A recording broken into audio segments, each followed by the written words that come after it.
Fala galera, Semente na área. Esse aqui não é o canal oficial, é o canal de cortes. Então, siga a gente, dá seu joinha, dá seu like, beleza? E em 1938 é que teve realmente um momento, vamos dizer, realmente o início, que a gente pode chamar do que seria o Holocausto, do que seria a Segunda Guerra. É porque em 1938 teve a Noite de Cristais, que foi da Áustria e na Alemanha, e onde, numa noite, todas as instituições, lojas de comércio e até residência de judeus foram saqueados, os judeus foram colocados para fora de suas casas, saquearam suas casas, queimaram sinagoga, quebraram vitrines de loja e ficou chamado como Kristallnacht, quer dizer, a noite de cristais. A partir desse momento, os judeus na Alemanha, na Áustria, começaram a passar por problemas de recessão. Primeiro, tiveram que começar a usar uma tarja com uma estrela amarela, né, identificando que eram judeus. A partir daquela data, os judeus já não podiam mais frequentar teatros, cinemas, restaurantes, já não podiam mais fazer isso. Aí, depois, passou a se ter mais restrições, as crianças judias não podiam ir para a escola. Depois, mais restrições, já não podiam subir em condução. Depois, mais, já não podia se dar emprego, né? E assim foi, e esse sistema que foi usado na Alemanha, ele, na verdade, ele foi usado durante o período todinho da Segunda Guerra nos países ocupados pela Alemanha, que foi Caramba. Polônia, que foi Romênia, que foi Letônia, Lituânia, todos os países, Holanda, Bélgica, os países que foram sendo dominados pelo nazismo, eles passaram a ter o mesmo processo de perseguições, a questão. Então, foi um momento assim muito difícil, justamente no momento que a guerra explode, em 1939, no mês de setembro. Meu pai, como era polonês, ele tinha sido requisitado pelo governo polonês para lutar contra a invasão alemã que seguia, já estava sendo ameaçada a qualquer momento. Então, meu pai, em 1939, logo no início, ele já estava no exército polonês. Estava em campos de batalha quando a Alemanha invadiu a Polônia e venceu a Polônia em 7 dias, né? E, com isso, houve uma debandada por parte dos exércitos, porque ou eles se tornavam presos militares, como presos, seriam prisioneiros de guerra, né? Ou então eles tentariam a fuga. E meu pai tentou fugir e ele conseguiu chegar realmente à Bélgica somente no mês de dezembro, porque fugindo, eles tinham que arrumar trabalho no meio do caminho, tinham que fazer. Estava ele e meu tio, um tio meu, irmão da minha mãe, que estava junto com ele, e eles voltaram para a Bélgica.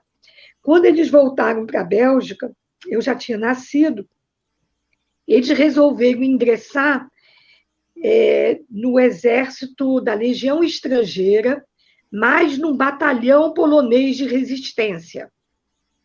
Então, a Legião Estrangeira, ela tinha vários batalhões de vários países que tinham sido invadidos, e eles faziam uma luta de resistência junto às forças aliadas, com os batalhões dentro do seu batalhão do próprio país.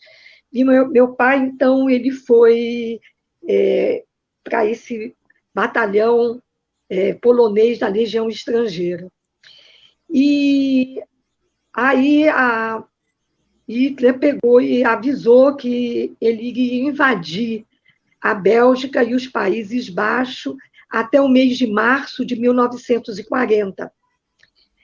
O rei Leopoldo III, que era o rei da Bélgica na época, ele conseguiu negociar com Hitler no sentido, não vou reagir, você pode entrar no país, mas me dá um prazo para que eu possa libertar quem quiser sair daqui.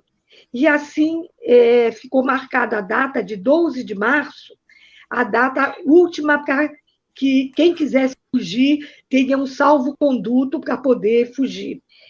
E já se falava, na ocasião, da construção também das negociações da Alemanha nazista com a França, de que para que não destruísse todos aqueles monumentos históricos e não destruísse toda aquela cidade, de fazer um acordo. Bom, vocês ficam com a parte da França, não bombardeia e não destrói, e em troca a gente fica com uma parte do sul da França e fica como a França livre. Essa negociação já se falava em jornais e tudo, quando então houve por decisão do meu pai e da família da minha mãe que a gente estaria em maior segurança se a gente saísse da Bélgica e fosse para o sul da França, onde era a França livre, perto de Toulouse. E assim, meu avô tinha um caminhão de mudança, ele tinha um antiquário, e ele tinha um caminhão para levar móveis e tudo antigos, e ele também usava como mudança. Então, nós tínhamos um transporte que poderia ser usado pela família. Na ocasião, meu pai, então, pediu para ser designado para lutar no sul da França, dentro daquele batalhão da Legião Estrangeira, do batalhão polonês, mas que fosse para lá, sabendo que nós iríamos para lá e ele tentaria nos encontrar. E os irmãos da minha mãe, que eram nascidos na França, eles entraram na Legião Estrangeira do batalhão francês. Também na Legião Estrangeira, mas no batalhão francês. Legal. E nós, então, enfrentamos o lado da fuga, e por parte da família do meu pai, minha avó tinha muitos filhos, e ela achava que eles, a maioria era nascido na Bélgica, ela estaria em segurança, ela não quis fugir. Ela disse, ela tinha outros filhos casados, e ela disse assim, poxa, eu tenho a facilidade de ter uma casa onde eles podem se encontrar. Se eu sair daqui, a gente vai perder a família toda, porque cada um num canto, eu prefiro ficar. E assim ela ficou com os filhos menores. Eu quero dizer que a minha avó paterna, ela teve filhos junto com as noras, dos filhos mais velhos, como ela teve 11 filhos, então ela teve gravidez junto com as noras. Então, com isso, eu tenho tias mais ou menos da mesma idade do que eu. Entendi. Da idade da minha irmã, que estão vivos até hoje, que moram no Canadá. Bom, essa foi a nossa primeira saída. Quero dizer que a gente embarcou realmente no dia 10 de março que a gente saiu. As estradas eram lotadas, tinha gente que ia de bicicleta, a pé, nós estávamos num caminhão, mas também tinha o problema que as tropas, elas caminhavam pela estrada, em muitos momentos entravam, quando chegavam tropas, a gente era obrigada a sair da estrada para dar passagem para as tropas. E as tropas também traziam, vamos dizer, elas chamavam a atenção, né, dos aviões que bombardeavam. Então, vinha aqueles voos rasantes para bombardear as tropas militares, e as pessoas que estavam na estrada tinham que correr para os cantos, se esconder debaixo das árvores, muitas vezes para também não morrer num bombardeio desse que acontecia, mesmo que os militares se escondessem, mas muitos chegaram a morrer nesse momento.